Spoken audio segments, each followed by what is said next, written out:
Hello friends, welcome back to CG job education.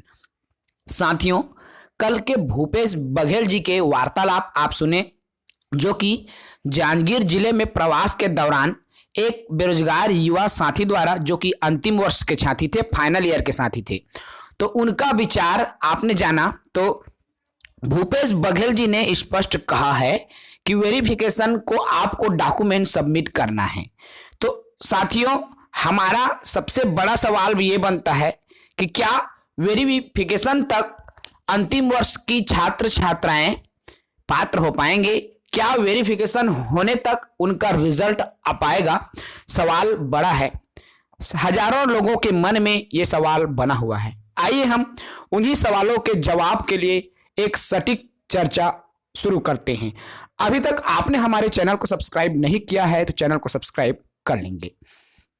तो देखिए दोस्तों, आपको ये स्क्रीन पर शो हो रहा है डेट।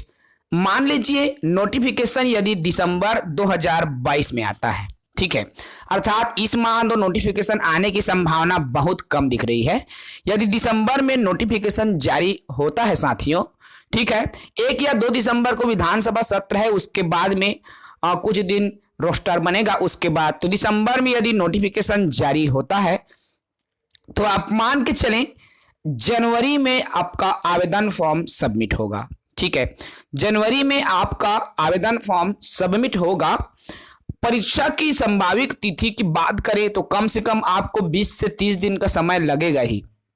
ठीक है, तो मान के चलिए फरवरी या मार्च में आपका जो टाइम है परीक्षा के लिए तिथि वो रहेगी। ठीक है, उसके बाद में आप एग्जाम होने के बाद दावा आपत्ति के लिए डेट रहता है। एग्जाम होने के आजकल की अगर मैं हम बात करें, व्यापम 25 से भी अधिक दिन लगाता है मॉडल उत्तर जारी करने में। ठीक है, तो 25 से 30 दिन में वो मॉडल उत्तर जारी करेगा। उसके बाद दावा आपत्ति का डेट रहता है 5 दिन उसका रहेगा। फिर सप्ताह 10-12 दिन के बाद में आपका अंतिम उत्तर जारी होता है। ठीक है, तो मान के चले आप अप्रैल के आसपास में इसका जो अंतिम उत्तर है वो जारी होगा। फाइनल जो रिजल्ट है शिक्षक भर्ती का, अगर वो चीजें जारी होती हैं, वो रिजल्ट जारी होती हैं अप्रैल में। ठीक है, उसके बाद व्यापम का काम क्या हो गया साथियों? खत्म हो गया। ठीक है, व्यापम का काम पूरी तरीके से खत्म हुआ। अब बारी आती है डीपीआई की, शिक्षा विभाग की, एजुकेशन डिपार्टमेंट की। ठीक है, अब क्या करेगा एजुकेशन डिपार्टमेंट? अगर उसको ऑनलाइन काउंसलिंग करवाना है तो उसके लिए आवेदन भरवाएगा फिर से। तो आवेदन भरने के लिए कम से कम 15 दिन से 20 दिन तो आपको देगा ही। ठीक है, इतने में भी बहुत सारे जो साथी है छूट जाते हैं कि मैं नहीं भर पाया, मेरे साथ ये हो गया वो हो गया, ऐसे भी होता है। ठीक है, तो 15 से 20 दिन तो आपका डीपीआई फॉर्म भरने में ले लेगा साथियों। ठीक है, तो मान के चले आप मई जून की जो टाइमिंग है उसी में चला जाएगा। उसके बाद में आती है जिला और संभाग की।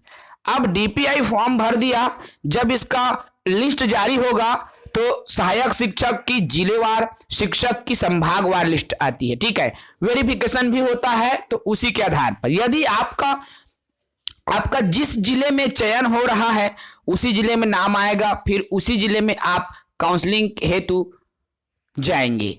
इसके लिए भी अधिकारियों की कहना चाहिए ड्यूटी लगाई जाएगी। कौन से अधिकारी, कौन से कर्मचारी वहां पर वेरिफिकेशन करेगा। इस प्रोसेस को करने में भी विभाग टाइम लेगा साथियों।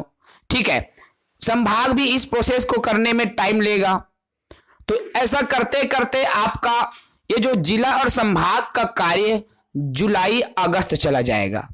तो आप मान के चलिए जुलाई अगस्त के पहले वेरिफिकेशन की प्रक्रिया हो पाना मुझे मुश्किल लग रहा है।